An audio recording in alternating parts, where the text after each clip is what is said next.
Ladies and gentlemen, a warm welcome once again to the How Hebel am Ufer. Warm welcome to Berlinale Talents. We are very happy. It's the Bergfest today, so in the middle of everything. So we are going to have a session. And before you get introduced to the two gentlemen that we have here today, please give a warm welcome to the moderator, Ralph Eue.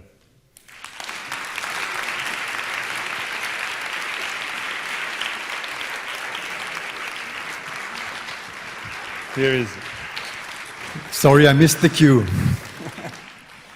Good afternoon, also from my side. Good afternoon, ladies and gentlemen, dear participants of the Talent Campus events and workshops, dear audience. I have the great pleasure and honor to introduce to you the two participants of this early afternoon conversation, Marcel Ophüls and Joshua Oppenheimer. Marcel and Joshua, would you please join me?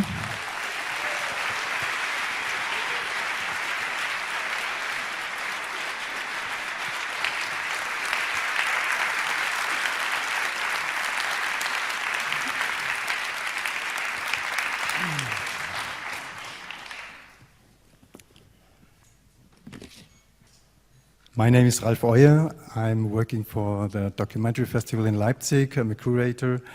And as I've said, I'm very pleased and honored to have you here.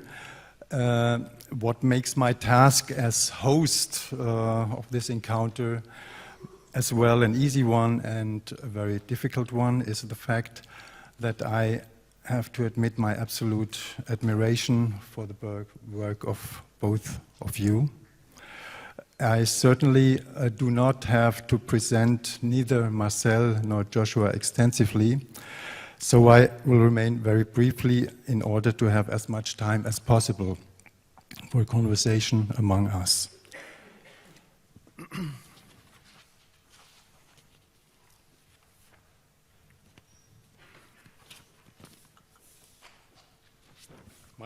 Marcel Ophüls, born in Frankfurt, has been making films since 1962.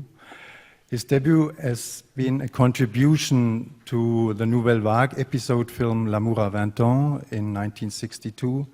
He made another fiction film, Peau de Banane, with Jeanne Moreau and Jean-Paul Belmondo and Gerd Fröbe.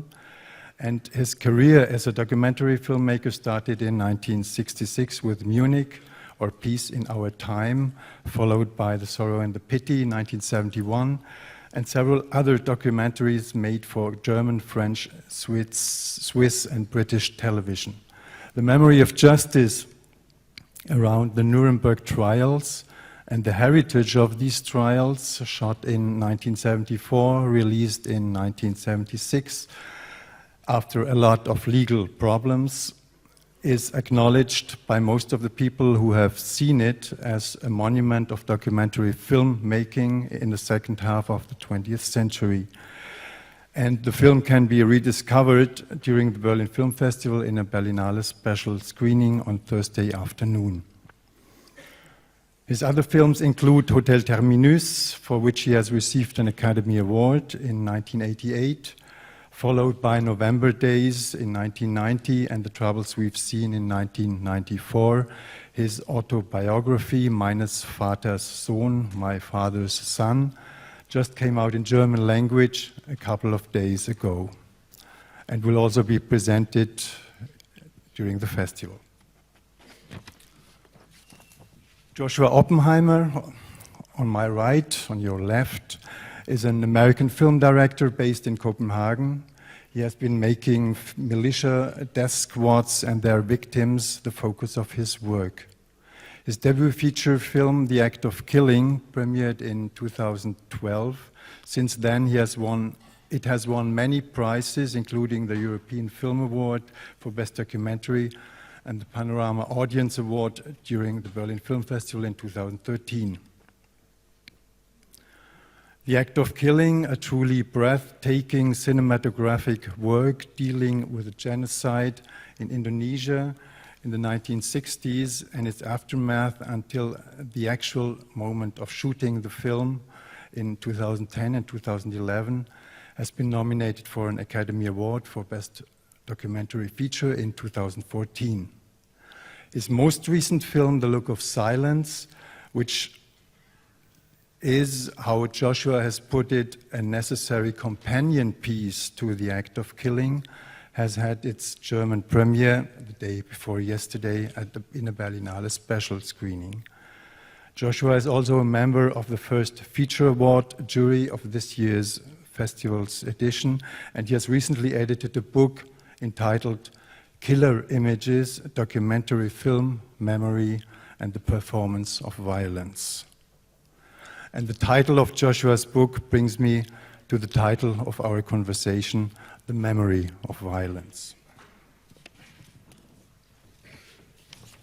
I would like to start with a question to both of you, Joshua and Marcel, because in my point of view, both of your films belong to, let's say, the same family, not only because you are dealing with similar topics, but more so because both of you do not take documentary film as a given formula or even a genre, but more as a task to create a special cinematic experience that goes far beyond informational purposes. And if we stick to this idea of family, I would like to ask you if you see each other as sort of relatives, distant ones, close ones, or how do you react towards each other's work? Marcel, maybe you would like to start? Well, for me, it's a very recent discovery. As a matter of fact, it was last night when I arrived. So I haven't had time to work out any specific formula of how we relate.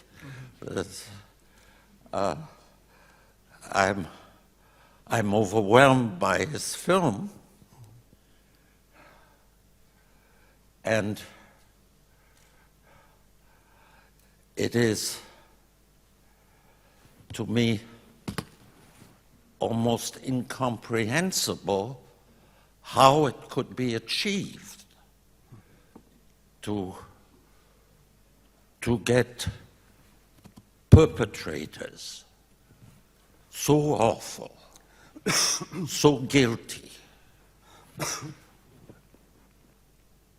to admit to it, to reenact it, to be present before his camera. It is a miracle. I'm totally overwhelmed by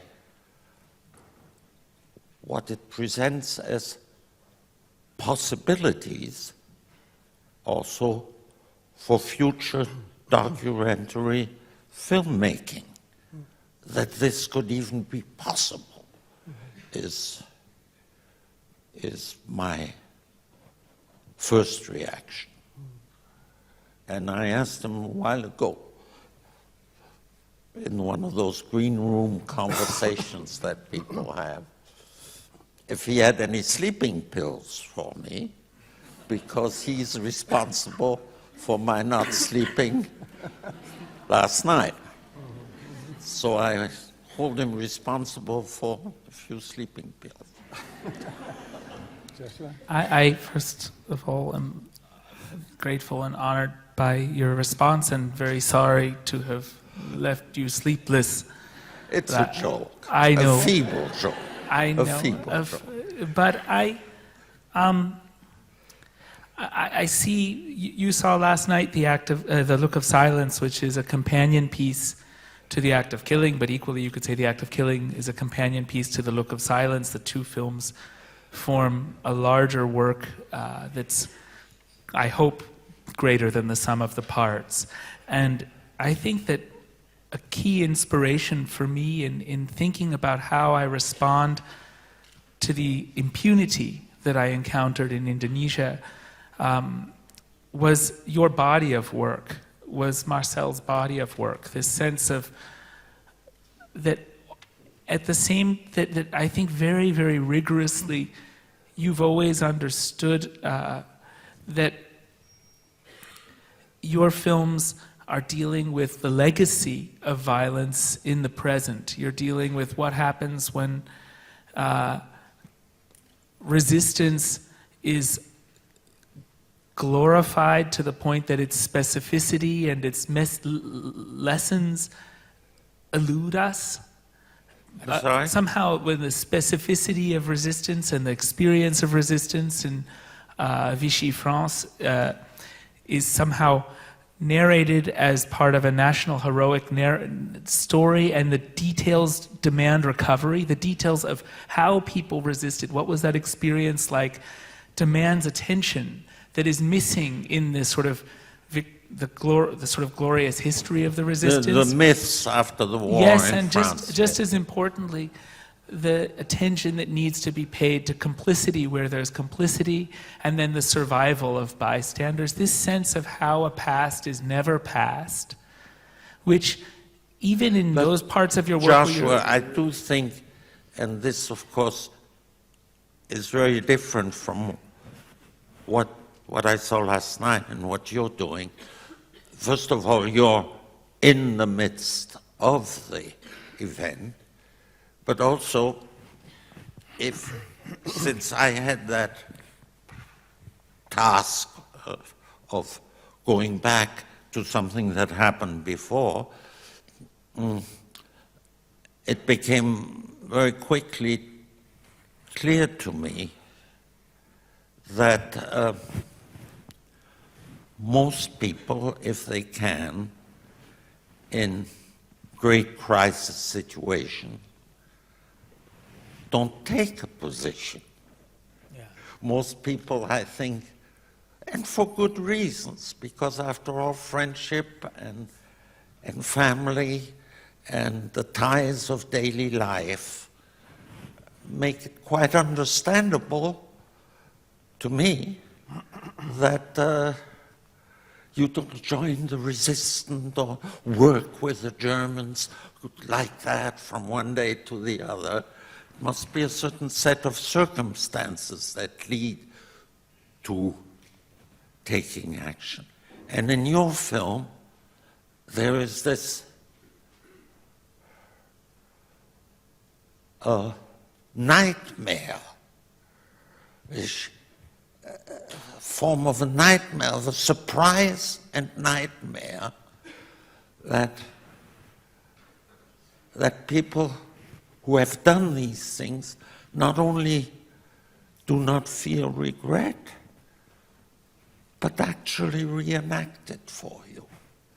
And I suppose it's stunning. I suppose what you were, the question though about how where your work has inspired me was simply that I think you have a rigor in your work and a kind of scope over several works, and also works themselves that are vast in their complexity and long, as well as films. You have a rigor which inspired me to think, how can I develop a filmmaking practice which is somehow adequate to the enormity of the task at hand, and how can I create work that formally, that methodologically, in its method and its form, is answering the most urgent questions, isn't imitating any other work I've seen, but is thinking, okay, what methods can I use given this situation of the perpetrators boasting, to understand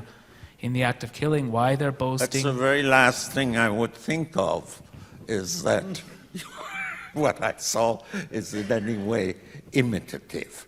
That thought wouldn't occur to me at all. But I think we are somehow related nonetheless, because there's no filmmaker who has grasped with such rigor as you, I think, over such a body of work, that something so urgent. That such a long time, you were going to say. No. Yeah, no. I think you were going to say such a long. No, over such a body of work, over. Yeah, well, you're older than I am. So But Marcel, my 2 films did take 10 years. And only doing course. those 2 films. Of course. It was 10 years. Of course. And so once I've made as many films as you, I'll be your age. If I'm lucky. That's not up to us. No, if I'm lucky, I said if I'm lucky. If I could make a suggestion, I'm not so sure if everyone in the audience is aware of your work, of Memory of Justice and of The Act of Killing and The Look of Silence. Maybe we should give a short glimpse and an idea of what your films are about. And I would like to start with an excerpt of The Look of Silence. It's an excerpt quite from the beginning of the film, and then we could talk about that.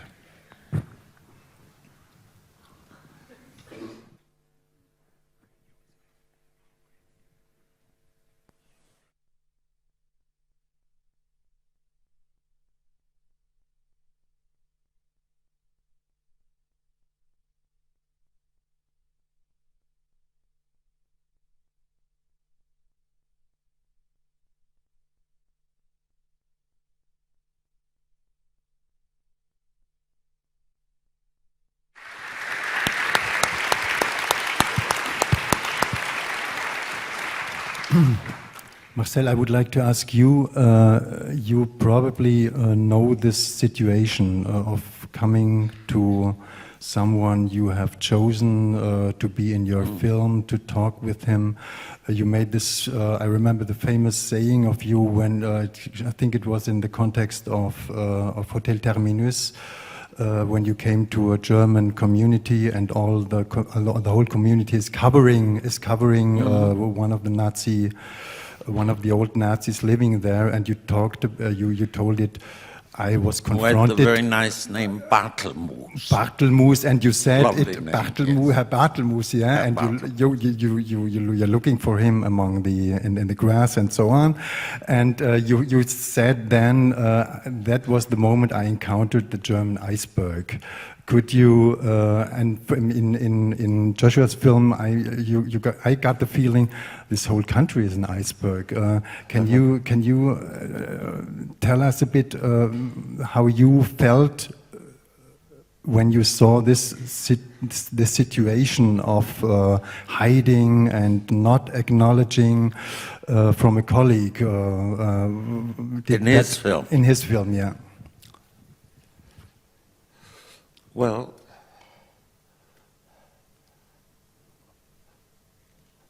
first of all, a feeling of total surprise that it was possible to get such things in such a situation on camera.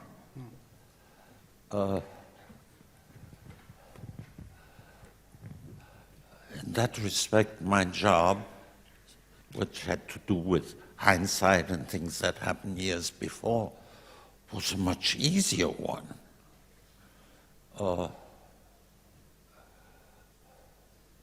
And more tempting also, which is dangerous and not good, to form judgments.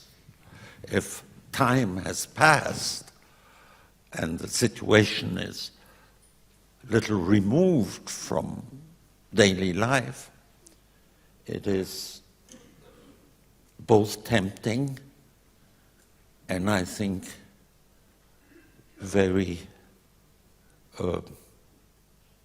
dangerous to form hasty judgments, or even less hasty judgments, or judgments in general.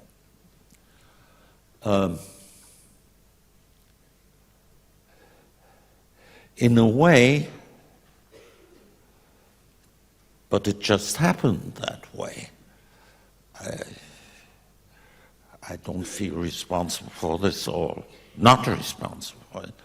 I was, if you like, I had the advantage of being on the winning side, because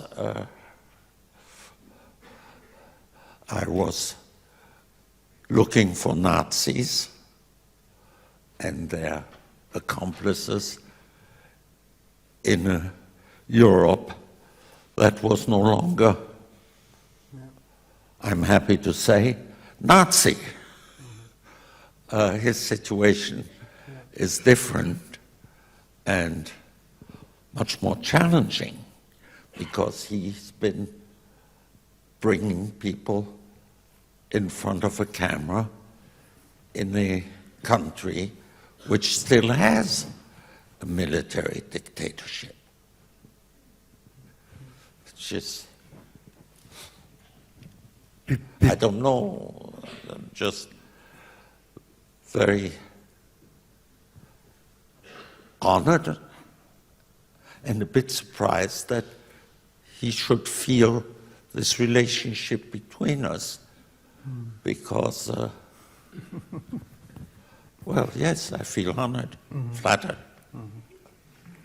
Joshua, before we go, I would like to go deeper into it and the difference also between that situation of Marcel shooting Memory of Justice and you shooting your both films, The Look of Silence and The Act of Killing. I would like to know about this situation.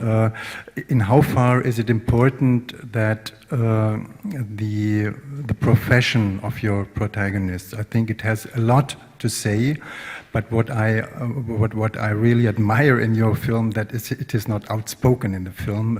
You have to sense it. You have to make your own rhymes on it. But can you, if you want, maybe it should remain a secret. But could you say how important it was for you and for the narrative of your film that he is working on the site also? I think that first I do want to say one thing to what Marcel was saying, because Marcel, you mentioned first a couple times that it was long ago in your case and not long ago in mine, and I at first was thinking sort of too literally and not understanding what you meant, because your films were made 25, 30 years, some of them, after the Holocaust, and whereas and the Nazi occupation, yes, conquest of France, whereas mine was 40, 50 years later.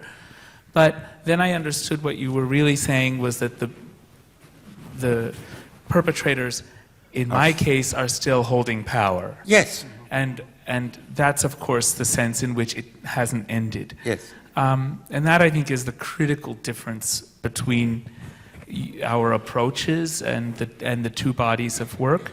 I think in relation to answer your question, Adi was indeed an optometrist, and he was and I began my journey making both films with Adi and with his family, and the army threatened them not to participate in my film back in 2003, at which point Adi and his family and the other survivors suggested I film the perpetrators. That's how I started filming the perpetrators. And that lasted for 7 years, filming perpetrators. And Adi would watch over those 7 years everything I had time to show him. And I understood gradually that he was really being transformed by this. He would watch with the same emotions you see in The Look of Silence, but midway through the shooting of The Act of Killing, somewhere, let's say we started shooting in 2005, we finished in 2010, so maybe in 2008, I found out that Adi was now deliberately seeking out older people as patients. Not only is that a sensible business decision, because older people tend to have more sight problems, but also he was doing it because he was looking for people who would be able to tell him what they remembered. And he would go to them and say, tell me what you remember from 1965. And he would frequently encounter reactions like what we've seen here. Sometimes he would encounter the same kind of boastful perpetrators that I've encountered, though perhaps less so, because they would wonder about Adi's background. He, of course, could be a survivor, whereas I could not, as an outsider. And as an American, they assume that I'm a supporter of the killings. With good reason, yes, as we see in The Look of Silence. Yes. So I found out that he was being transformed, and I understood here was this very powerful metaphor of a man whose profession it is to help people see. And when he And and when he told me he wanted to confront the perpetrators, it was his idea to do so. I imagined that we would have this powerful image of a man trying to help people see whom, from experience, I knew would be willfully blind.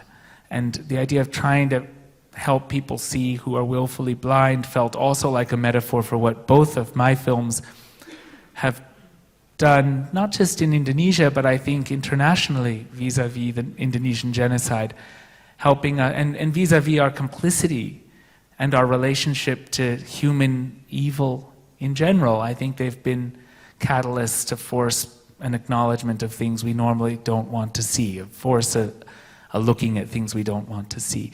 They also incidentally played a very important role. Adi's sight tests played a very important role in making sure these confrontations were were narratively clear and well set up and also safe. It was very important that the perpetrators tell Adi the same things they had told me years earlier. If Adi comes to them and says, "I know what you did," if Adi comes to them and says, "I know what you did because I saw Joshua's footage," of course they would feel trapped. So it was important that they volunteer that information to Adi too, so that they know that, and that the audience knows that too. So the sight test was a way that they could, I would come with Adi and I'd say, "I'm back to talk to you more about what we talked about years ago."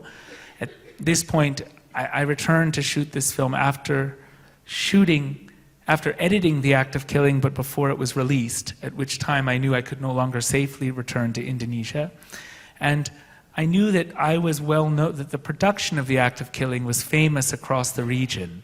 And the men Adi wanted to confront, namely the ones who had killed his brother or were involved with that particular set of massacres, I knew that those men were far down the chain of command compared to the men in The Act of Killing. So I knew that these men would think that I was close, even friends with their highest ranking commanders, and would have to think 2 or 3 times before... That's very interesting. Now, the early footage that Adi's watching, where there's these sort of surreal reenactments of what they did, that was volunteered immediately when I would meet them. And that's because they've never been forced to admit what they've done was wrong, and they've been able to cling to the lie that it was right.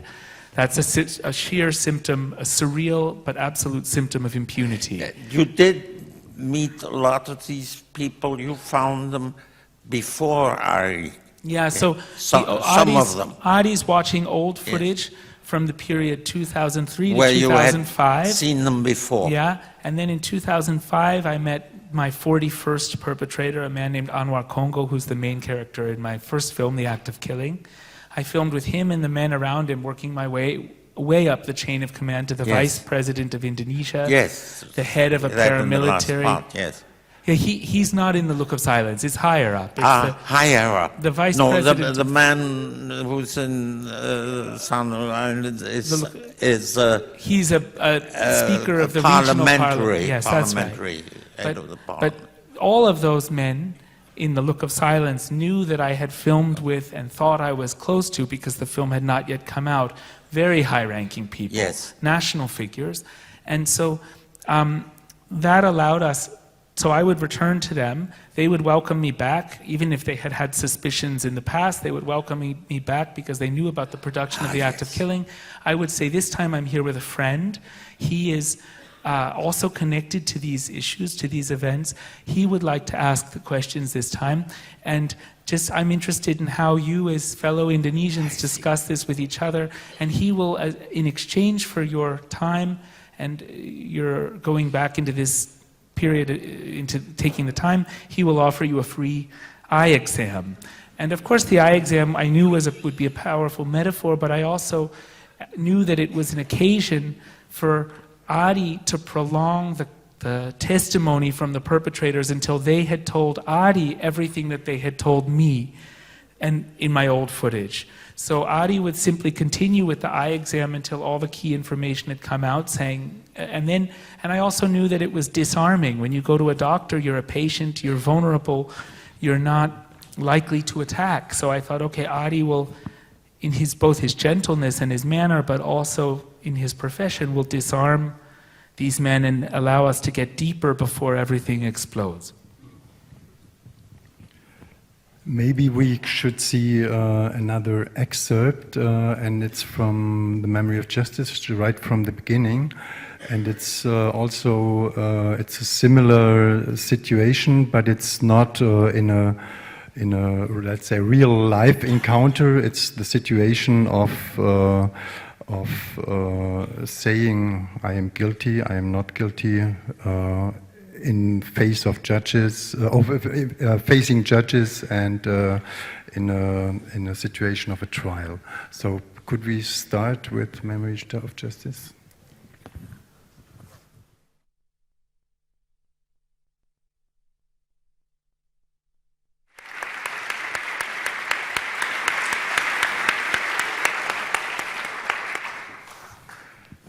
Marcel, what I find every time I see it again, so impressive is that you come so quick to a point. And the point is not only Nuremberg, it goes beyond in history towards present times. But at the same time you make the point clear, you also are saying to understand this point is a very difficult task, and and you have to take long detours, and that is what you're doing in the film, long detours, to try to understand the topic of your film. It's not that you are saying the topic is this and this and this, and I will tell you about that and that and that, but you really make a philosophical cinematographic journey with us.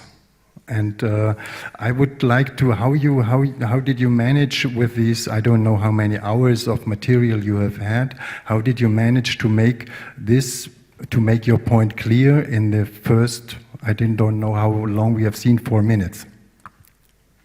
It's quite the beginning of the film. And how did you imagine to... It comes gradually.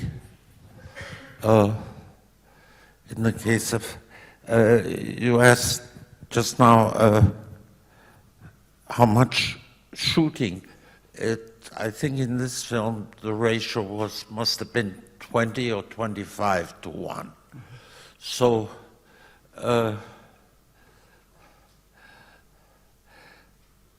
while filming these kind of films, I tend to be rather passive and just try to gather the information from various people. And then I see how they relate to each other, and in the editing process, I think I then sooner or later, sometimes sooner and unfortunately sometimes later, I become a kind of storyteller. But the process of becoming a storyteller is very gradual, and it depends on the material that I gather. I find no better excuse than that one right now. And the films, yes, they are long, but I hope they are not... I hope there is a concentration in them. I hope they are, in spite of their length, they are focused. I'm not sure they always are, but I hope so. And they are. They are. Maybe we could go through this scene again in the discussion of, as Marcel has said, I am lucky that I have been on the winning side. In your film, Joshua, one senses only that this story has not ended yet. The story what you are telling us about by the end.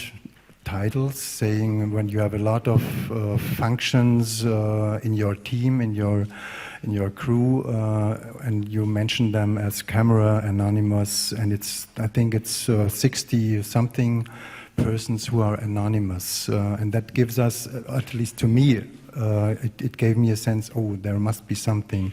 Could you explain how you worked in this situation, completely different to Marcel's situation, dealing with the Nazis, and the Nazis are not still, aren't anymore in power, and dealing with this topic when the perpetrators are still in power? Well, it was, very briefly, it was very hard to work with the survivors. We were always afraid when we were working with the survivors because we were under constant surveillance by the police, by the military, by paramilitary groups like the one at the heart of the act of killing. When we worked with the survivors, so when we worked with the perpetrators, it was like every institution, the police, the same military, even those who knew we had been working with survivors, I think unwilling to consider the enormous consequences of really the meaning of the fact that I was seeing some people as survivors of something. They simply blocked it out and they ignored the fact that we'd worked with survivors, and every institution, the military, the police, would roll out a red carpet for everything we were doing. So in the act of killing, you see they fly a minister of government, the minister of youth and sport, up to help direct and even act in reconstruction of a massacre of a village. And they produce a state television talk show to glorify the production of my movie, The Act of Killing, while I'm still shooting it, before it's even come out. They wouldn't have glorified it after it came out, once they saw the movie. But I think, so then I was able, with my crew, who came from all walks of life, they were lawyers, they were human rights lawyers, they were members of, heads of NGOs, there were human rights activists, filmmakers, all of whom, many of whom, those who worked with me for a long time, changed their careers to do these 2 films with me because they felt it was so important. These people, I would introduce them. Luckily, Indonesians only use a first name, typically, and usually only have a first name in their ID cards. I would introduce them as friends of mine, and they were immediately accepted. There was no difficulty in working. It was important for me to bring my crew from a different part of Indonesia. Indonesia is a very large country. I think I wanted to respond to something I saw in your clip, in that clip from Memory of Justice. The sense in which I grew up in a family that my grandmother was from Berlin, my father's father, the Oppenheimer part, was from Frankfurt, and escaped Germany just in time. And I grew up very much with the slogan at home, never again, not just in relation to never again being the aim of all politics, the aim of all morality and moral discourse, perhaps even the aim of all culture, and certainly not in the narrow sense of never again to us, but never again at all. And when I came to understand that not only do these things happen again and again and again in different contexts, and that essentially the American man in the clip we saw is wrong when he says that Americans violate the laws of war less frequently than other people, where they sometimes cover it up by outsourcing those violations to other countries. But as I gradually came to understand that, and then when I came to find myself working in 2001 for coincidental reasons with plantation workers who were being poisoned by a Belgian company on the place where we made The Look of Silence, they were being poisoned at work and dying, and kept too afraid and intimidated to actually get protective clothing, masks and gloves, so they wouldn't be poisoned. When I realized that this was all being done so that our vegetable oil would be kept cheap, they were producing palm oil. I really felt that I could not look away as a young man from this situation, this grotesque violation of never again. And I think that's one of the things that, I should have said this straight away, but I think particularly this film, Memory of Justice was a kind of, and I think if I remember the year I saw it, I think it's right around that time.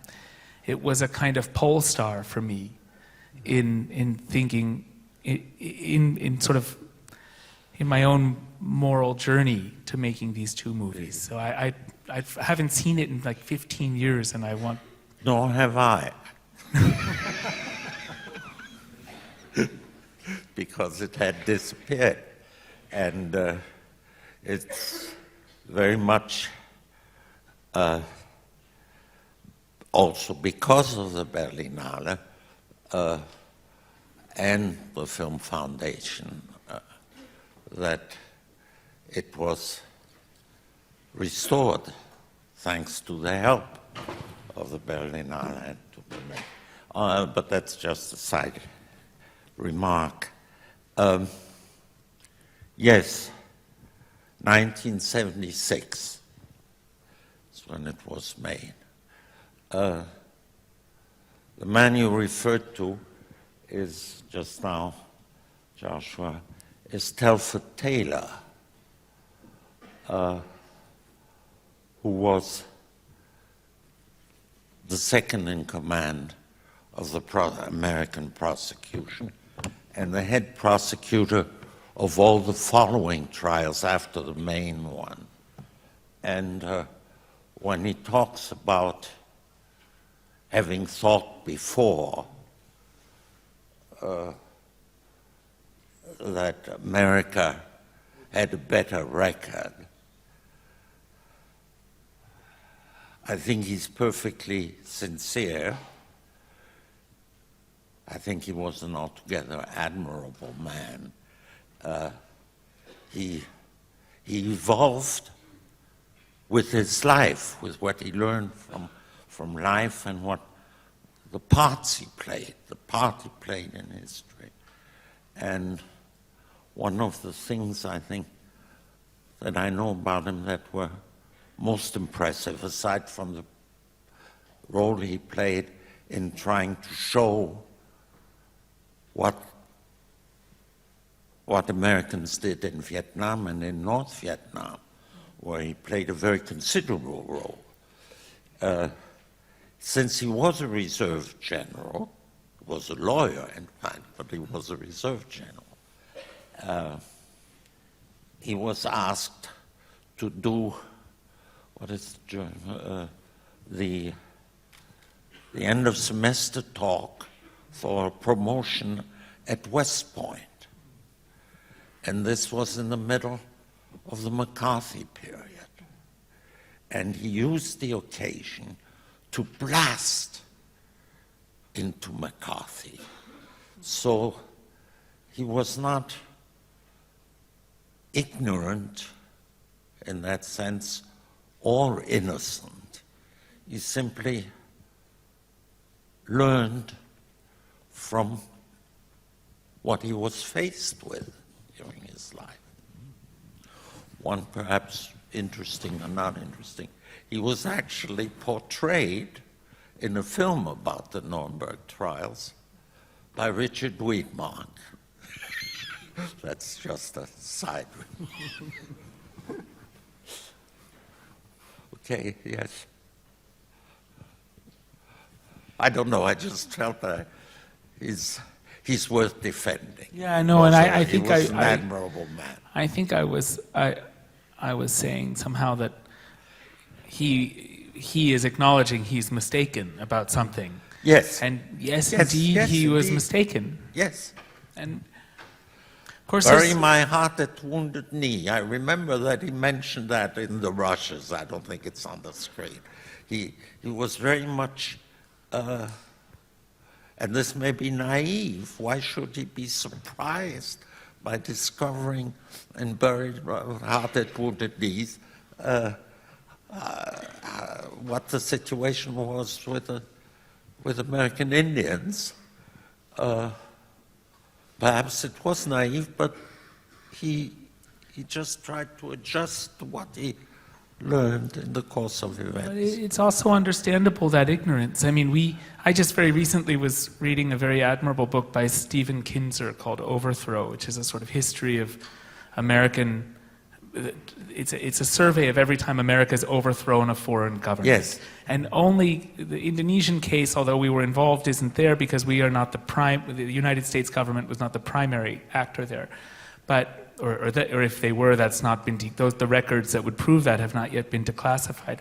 But there's an example of the Philippines where the United States, when the United States made the Philippines a colony, they would go into villages and kill every male over the age of 10 in whole villages. And in just a matter of weeks, 50,000 Really? people were killed. And this is something I never learned in school, and I suppose the Reserve General we've just seen also never learned in school. And it has to do with the victor's history and how that's told and how it functions. And the role of storytelling, therefore, in creating our political order and also our own identities, in the sense that we do identify with nations and we identify. It's always, I think that's why Oscar Wilde's statement that patriotism is the virtue of the vicious is a good corrective to some of that, even if it's only inadvertently a vicious virtue. Wait It a can minute, be. I think, if I may take you up on that, I think it was Samuel Johnson. It's the last resort. Patriotism is the last resort for the rascal. I think that's the idea that it's the last resort. When nothing else is left as a refuge, then you can take refuge in patriotism. Yes. I would like to go a step forward because I think both of your films are also dealing with the idea or the impossibility of leave it, it's okay. The impossibility, thank you. The impossibility of reconciliation. And I would like to see that I would like to view another clip from your film, which is about reconciliation. And maybe one should say before we started that there's another scene in the film right before the scene we are going to see, which also deals with reconciliation, but in the complete opposite. And I think the question of reconciliations only functions in your film through opposites. So if we could see the next clip, please.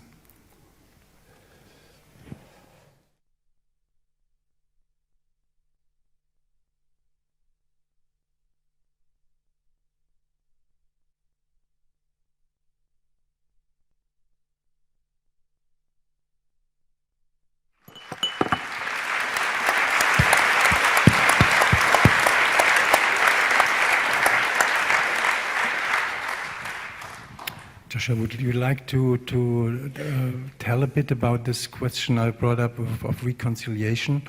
And also maybe you could explain better than I could what the scene I've mentioned before has been about. Yeah, I'll tell you a little bit the circumstance of this scene because it, I think, offers insight into, maybe it offers a very concrete way to get at the challenges of reconciliation. Before this, there's another perpetrator Adi visits, who's old and was a low-ranking, just an executioner. He would get busloads of prisoners every night, 70 at a time, sometimes women, sometimes men, and he would have policemen bring them down to him one by one, and he would cut their throats and kill them, 70 in a night. And he tells, and Adi visits this old man and his daughter is there and offer to us, well, my father, since you last filmed him, Joshua, has gone hard of hearing. He's lost his hearing somewhat, so it would be easier for you if I sit with him and make sure that he's hearing everything. So she put herself in the scene, and I understood suddenly this might become her scene, because she's now going to hear all of these things that she wasn't really meant to hear, but at the same time she remembered I'd been there before and I thought would know to some extent what it was about. Anyways, she hears really for the first time the horrific details of what her father did. She begins the scene by saying she's proud of him for having killed all the communists, for having killed so many communists, but then as she hears the details, you see her sort of, her image of her father collapse, and this sort of, it's not as simple as sadness or devastation, a kind of, she has a new father suddenly, and it's discomfort, it's very painful, and at the end of the scene she finds in the courage and maybe the humanity to apologize, do something that none of the perpetrators are able to do, to apologize to Adi when Adi explains that his brother was killed on her father's behalf. Then we see this scene. This scene, it's important to say, is preceded in the film by a little clip, a more extended clip of what Adi is showing on the laptop, where we see the mother present when the book is being, when the father, her dead husband, now dead husband, is giving us the book and explaining that he killed Ramli, Adi's brother. So there's no doubt in the viewer's mind that the mother is lying when she says she knows nothing about this when we enter the scene. What was unique about this scene and is not in the film is the fact that I had spent 3 months with that widow and with the 2 sons and with the father when he was still alive in 2004, more than a year, about a year before I met Anwar Congo and started making The Act of Killing. We spent 3 months trying to dramatize that book. You see, the father had been the primary school art and drama teacher in the village, had been promoted for his role in the killings to be the head of the ministry, the local regional head of the Ministry of Education and Culture, because he had killed all these people. But he presented this book to me and said, I still do plays in the village as a kind of hobby, and wouldn't it be great to dramatize this book, this memoir of the killings? So I'd spent 3 months working on that with those 2 sons and with the widow and with the husband when he was still alive. So it never occurred to us that they would deny knowing about the killings. In fact, the whole idea for that scene was that Adi should arrive and say, look, you know who I am, I know who you are because we're neighbors. It's not your fault what your father did or what your late husband did, yet we have to live together. My daughter may one day marry your grandson. How shall we live together? How shall we have some form of reconciliation where we can live together as neighbors instead of as perpetrator and survivor, afraid of each other? And because they did know who he was, they became afraid immediately, I think, and denied any knowledge of the killings, and made it impossible for us to have that conversation. And I am pushing them to watch the old footage, in fact, not to punish them or take revenge for this lie, but actually to try and get past the lie so that we can come to have what I felt to be a very important discussion. And we couldn't get past the lie. They were too afraid. And in fact, I left that scene thinking we had nothing, thinking that, when you shoot a scene like this, when things get very tense, you have your instincts as a documentary maker, which you're kind of on autopilot in terms of the shooting, while your head is thinking very, very hard, how do we get past this obstacle? Yes. So I thought, but what you remember is, of course, all the thoughts in your head and your failure to get past the obstacle. So when I left, I thought, the footage must be terrible. We have nothing from this scene. We didn't shoot the scene we came to see to shoot, and only later did I realize that my instincts, in this case, served us well, and that we did have an important scene, albeit a different one. And then to finally sort of answer the question, I think we see here that everybody is afraid of each other. That it's not just the survivors who are afraid of the perpetrators, which we gather throughout the film, but the perpetrators are also afraid of the survivors, that there's this abyss. It strikes me, I'm sure I'm not the only one, that it's the youngest man who is the most negative and the one who shows a great deal of anger. and refusal. And he's the youngest one. He's the one who's the furthest removed from the actual events. Isn't that so? That's so, and I actually don't know quite why that is. He was always more temperamental than his older brother. We had trouble, you know. His he would older get brother seems angry. rather relaxed about it. Yeah, I think that's Perhaps he true. only wants to give that impression. I think, well, at the end of the scene, the older brother actually, when we saw that he was starting to call the police, and that's when, and as we were ending, and I did this thing, where I went up to him, he was just across the coffee table from me, and I went over to him and I put my hand on his thigh, which you can do without it being in any way intimate in Indonesia, and I put my other hand on his mobile phone and said, I know you're calling the police, and I looked him right in the eye. It's absolutely fine. Give me your phone. Don't call them until we leave. Which is completely absurd, right? There's no point calling the police once we've left. But it was pure hypnosis. And he somehow went along with it and did call the police afterwards. I heard from the neighbors, because Adi's family was from that village. But of course they said, well, they've gone. What do you want us to do? Do you want us to go to the Medan police? Perhaps he just gives the impression of feeling more relaxed I think because it's- he knows that the people in power are Yes. still on his side. Well, he's also, Marcel, a gangster of the sort those of you who've seen The Act of Killing have seen a lot of. And that is part of the performance of being a good gangster, is, you know, this kind of reserve and Yes. relax.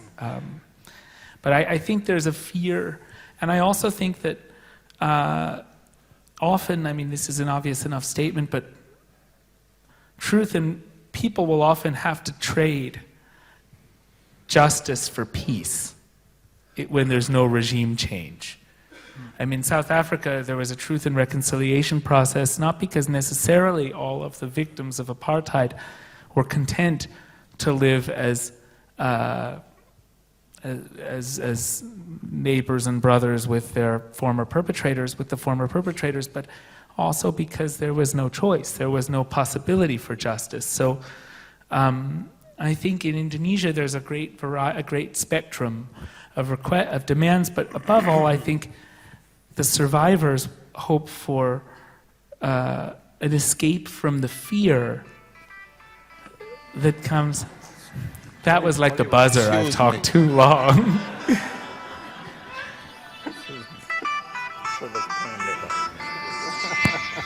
Forgot about that. There is a great, just to finish up, I think that the survivors have, in Indonesia, often have I think the survivors in Indonesia, above all, and this was Adi's motivation for wanting, as he put it, to meet the perpetrators in the first place, they want to escape from the trap of fear any way they can in their present lives before they get, and for their children. They don't want to be afraid of their neighbors. And so reconciliation and healing is something people want for the present very badly, but you cannot, but this thing you hear again and again in the Look of Silence, let the past be past. Well, the past is obviously never past, so long as it's still available, so long as it's still being used in the present as a threat to keep people afraid. I think what you're saying, tell me if I'm wrong, is that for them in Indonesia, as opposed to South Africa, there is no other choice but reconciliation. Is that right? Yeah, and in South Africa too, I think there was a real risk of civil war if they had pushed for, Yes. if they hadn't given the amnesty for people That's who right. testified. Yes. Yeah, yes. We are almost finished, Marcel. I would like to ask you one thing, because Joshua is talking about... What you asked me to do, in fact, urgently, is to turn off my cell phone. You did it Yes. yourself, so I do not have to It's intervene. done. It's done. Sorry. No, Joshua has talked about how to overcome obstacles. And I remember one special scene or one moment divided in several scenes when you meet Albert Speer. Yes.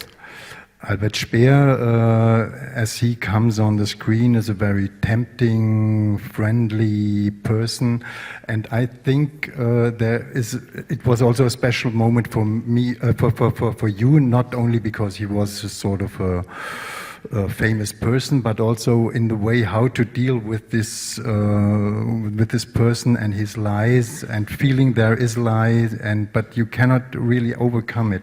Can you tell about your encounters with Albert Speer? Yes, a little.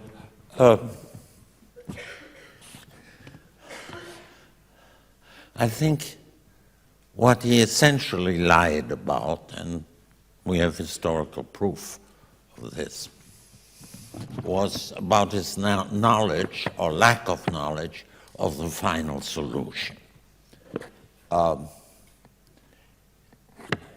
The terrible discovery, again, I wasn't the only one who discovered that these times, is he was, of course, one of the greatest Nazi war criminals. He was Hitler's favorite child and more or less chosen successor. And he was a genuinely charming man.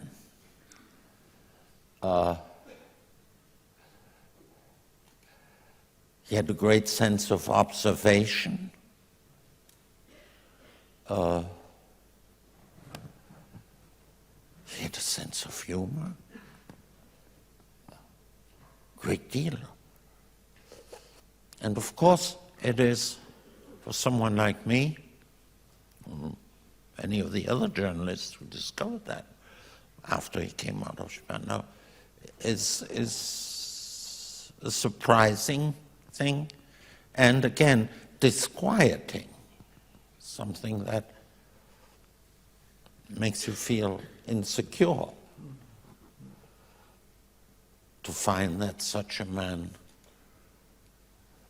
could seem to have so many attractive sides to him.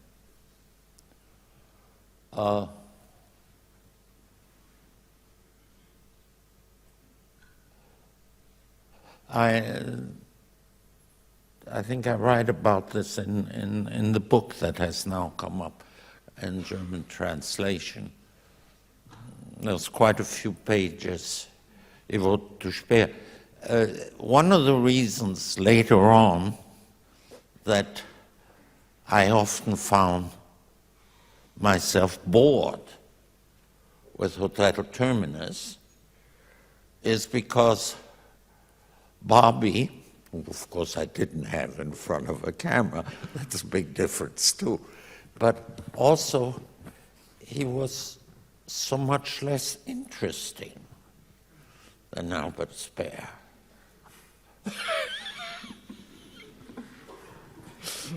But did you have the feeling during the encounter of being charmed by him and, yes. and desperately wanting to overcome what you sensed was a lie?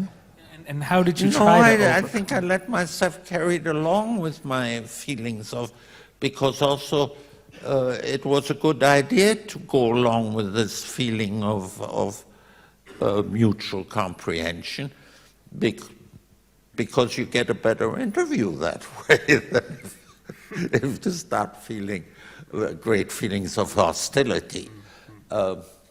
So it was also a matter of practical considerations. But from within that rapport that you had with him, yes. How did you, do you remember how you tried to get past his deception, what tactics you used, and how they worked? Well, as I said, I'm not sure that I tried to get past it.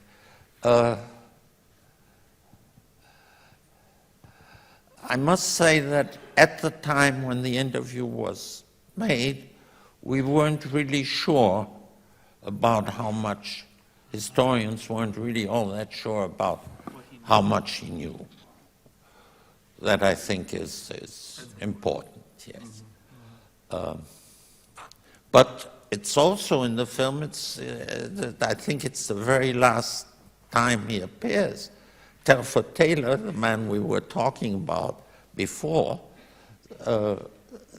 says as much, that Speer owed his life to being a cultural, bourgeois, German, of a family of architects with charm and culture, and that he probably owed to that, probably a couple of other things too, but that we won't necessarily go into now, not being hanged. And when at the end of the interview with Speer, I tell him that Telford Taylor said that. And his reaction, again, is relaxed and rather funny. He says, well, if that's what I owe my life to, then I'm very happy. Isn't that what he says? Approximately, that's what he says. I think one of the facts that we have to face, and Speer is an illustration of that, is that what we think of as monsters who have committed monstrous crimes, at any rate, in ordinary life and ordinary conversation are not at all, do not at all have the appearance of the deeds they're capable of having done the deeds that, excuse me, bad English, they don't have give the appearance of having done what they actually have done. Hannah Arendt wrote of Eichmann that he was, yes, perhaps his most damning trait was nothing monstrous but an acute shallowness. Yes. And Primo Levi said there may be some genuine people we will recognize as monsters out there, but they're too few to worry about. Yes. Yes. Of course, you haven't seen it yet, but the main character in my film, The Act of Killing, has killed 1,000 people and is very charming and likable and a nice grandfather and a nice... Yes. He was always the most, caring person on set when someone would be upset. Indeed, when I would start to cry as a result of things we were filming, he would come over and say, "Are you okay? Should we stop?" And how's it going? I would say, "Let's no," and I would be the one who would say, "Let's continue," and that gave me my period of sleepless nights. Somehow, because I felt like almost the perpetrator, and that I was the one continuing. It was this weird role reversal where Anwar was trying to take care of me, and I was saying, "No, we must continue." There's a scene in the uncut version of The Act of Killing where Anwar's butchering a teddy bear of all things, and I started to cry while shooting it, and he stopped me and said, "Are you okay? Really? Do you need to stop?" And I said, No, you must continue. And that was the beginning of 8 months of real insomnia and nightmares. Huh. So I used to have sleeping pills. But I'm over it. I'm over it. The look of silence was actually healing for me. So if I were still in that, happily, I don't have any medicine for you, but I would have a couple years ago. So when I look to the clock upstairs, I think we have to finish. So thank you very much, Joshua, Marcel. Thank you for being here. Thank you for being here and listening.